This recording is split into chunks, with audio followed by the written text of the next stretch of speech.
اتنا طاقتور ہے کہ زمین اس کے ایک ہاتھ میں اور آسمان اس کے ایک ہاتھ میں لپٹے ہوئے ہوں گے. جیسے کپڑے کو لپیٹا جاتا ہے نا, ایسے لپیٹ دے گا آسمانوں کو اپنے ہاتھ میں. ایک کلمہ کن کی طاقت سے اتنی بڑی کائنات بنا ڈالی, اتنی بڑی کائنات کہ انسان خوردبینیں لگا لگا کے اس کائنات کی وسعتوں میں غور کر رہا ہے. کائنات ختم ہونے کا نام نہیں لے رہی ہے. تو اللہ کو کیا ضرورت پڑی بھائی ہم سے غلط بیانی کرے وہ ہے بھائی. اس لیے اللہ کہہ رہے ہیں اللہ سے زیادہ کون سچ بولے گا.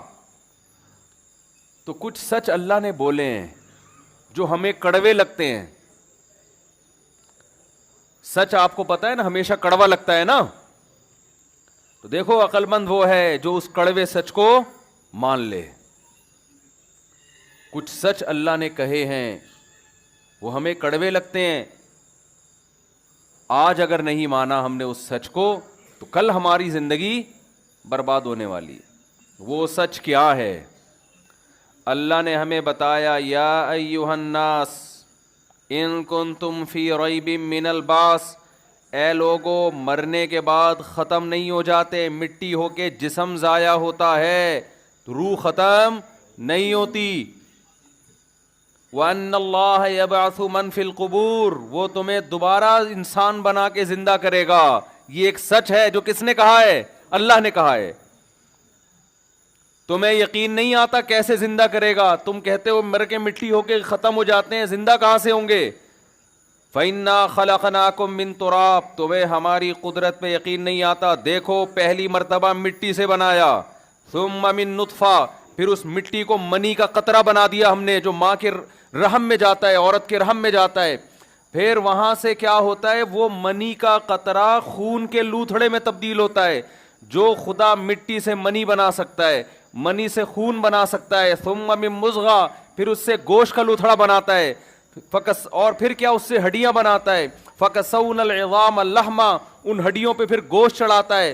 ثم انشأناہ خلقا آخر, پھر خوبصورت بچہ بنا کے ماں کے پیٹ میں آنکھ, ناک, کان, دل, دماغ, جگر, گردے, پھیپھڑے, کلیجی, ناخن, یہ ساری کی ساری چیزیں ماں کے پیٹ میں. کوئی ڈینٹنگ پینٹنگ والا مزدور نہیں بیٹھا ہوا. ایک گاڑی کمپنی میں تیار ہوتی ہے, سینکڑوں ملازم, کوئی ٹائر لگا رہا ہے, کوئی اس کے اسکرو ٹائٹ کر رہا ہے, کوئی اسٹیئرنگ بنا رہا ہے, لیکن ماں کے پیٹ میں گاڑی سے زیادہ پیچیدہ مشین تیار ہو رہی ہے جس کو انسان کہتے ہیں. ایسا انسان ماں کے پیٹ میں تیار ہو رہا ہے اور کوئی مزدور ماں کے پیٹ میں بیٹھا ہوا کام نہیں کر رہا. فی ظلمات ثلاث, تین اندھیروں کے اندر, رحم کی جھلی, پھر پیٹ کا اندھیرا, پھر ماں کی کھال کا اندھیرا. ان تین اندھیروں کے اندر انسان کی کنسٹرکشن کا کام ہو رہا ہوتا ہے. کوئی ٹھیکیدار ماں کے پیٹ میں بیٹھا ہوا نظر نہیں آئے گا. ثم انشأناہ خلقا آخر, پھر ہم تمہیں ماں کے پیٹ سے باہر نکالتے ہیں اور ایک نئی تخلیق میں تمہیں جنم دیتے ہیں. ماں کی چھاتیوں میں چشمے جاری کر دیتے ہیں, پھر آسمان سے تمہاری روزی کے لیے بارشیں برساتے ہیں. حتی اذا بلغ اشدہ, یہاں تک کہ جوانی کی دہلیز پر تم قدم رکھتے ہو. جو خدا یہ سارے کام ترتیب وار کر سکتا ہے وہ خدا مردے کو قیامت کے دن جان ڈال کے اپنے سامنے کھڑا کر سکتا ہے. بہت ہی بڑھیا بیان تھا. اور لہری پاکستان, لہری مجھے سمجھ میں نہیں آیا تھا کہ یہ کیا ہے.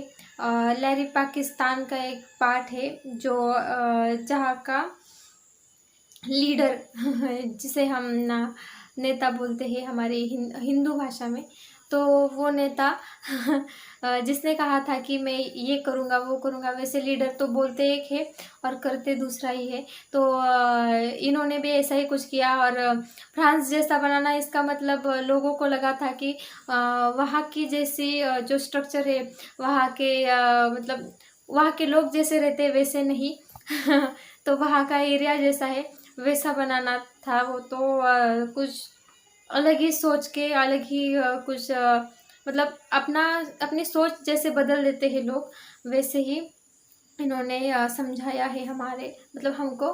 اور بہت دنوں کے بعد میں باتیں کر رہی ہوں تو مجھے تھوڑی سی جھجک سی ہو رہی ہے اور ہندی بولنے میں بھی تھوڑی سی تکلیف ہو رہی ہے. تو ویسے آپ کو سمجھ میں آیا ہوگا کہ مفتی طارق مسعود جی نے کیا کہا ہے. تو آپ مجھے کمنٹ کر کے ضرور بتانا، اور آپ کو یہ ویڈیو کیسا لگا مجھے یہ ضرور بتانا۔ ویسے ماں کے بارے میں انہوں نے بہت زیادہ اچھے سے باتیں بتائی ہے، وہ مجھے بہت زیادہ اچھی لگی بچے کے بارے میں، اور یہ ویڈیو بھی بہت اچھا تھا، بیان اچھا تھا۔ آپ کو کیسا لگا کمنٹ کر کے ضرور بتانا، اور میرے چینل پہ نئے آئے ہو تو سبسکرائب ضرور کرنا۔ ملتے ہیں اگلی ویڈیو میں، اور اگلا ویڈیو کس پہ بنائے یہ بھی کمنٹ کر کے ضرور بتانا۔